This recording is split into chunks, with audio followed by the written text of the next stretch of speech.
There's this quiet strength that lives inside all of us, right? It's that little part of your heart that just holds on to a dream, even when everyone and everything is telling you to let it go. Today, we're going to talk about that, about the incredible power of that belief, the one that kind of anchors you to who you're really meant to be. So, before we really get into it, just take a second. What's that one dream you hold closest to your heart? I mean, the one that's less of a thought and more of a whisper, Just bring it to mind for a moment. Feel it. Because this story we're about to share, it's really for that part of you. Okay, got that dream in your head? Well, here's the thing. Every single dream, at some point, runs smack into a wall of doubt. Sometimes that doubt comes from other people. And sometimes, let's be honest, it comes from right inside our own heads. And our story today? It starts right there, at that exact moment when a big dream meets its very first, and maybe its toughest, challenge. So picture this. There's this young student, and he comes from a really humble background. His dad's a horse trainer. And in class, he gets this pretty simple assignment. Make a vision board. Map out your future. Show us your dreams. It's this really cool chance for him to finally put his biggest, deepest dream out there for the world to see. And let me tell you, his dream was, it was anything but humble. He wasn't thinking about just getting a good job. No, his dream was to one day own a major company. I mean, what a bold, huge vision, right? Especially coming from this place of just quiet personal ambition. So he hands in his project, full of hope, right? And when he gets it back, this is what's written on it. A single letter, an F. And you have to understand, this wasn't a judgment on his effort or the quality of his work. It was a judgment on his dream. The teacher's reason? Well, the goal was just unrealistic. That's the word they used. Unrealistic for a kid from his background.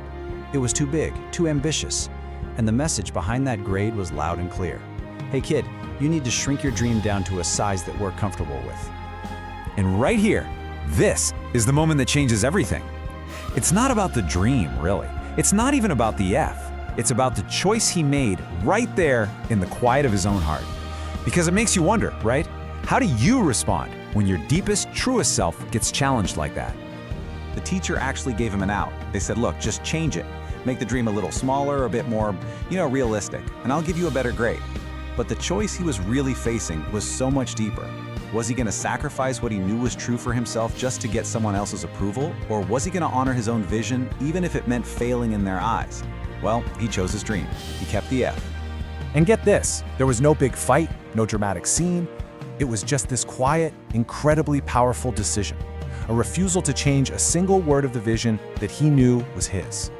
That, right there, that's the definition of quiet strength. What he was showing wasn't arrogance, it was conviction. And real conviction, it isn't loud.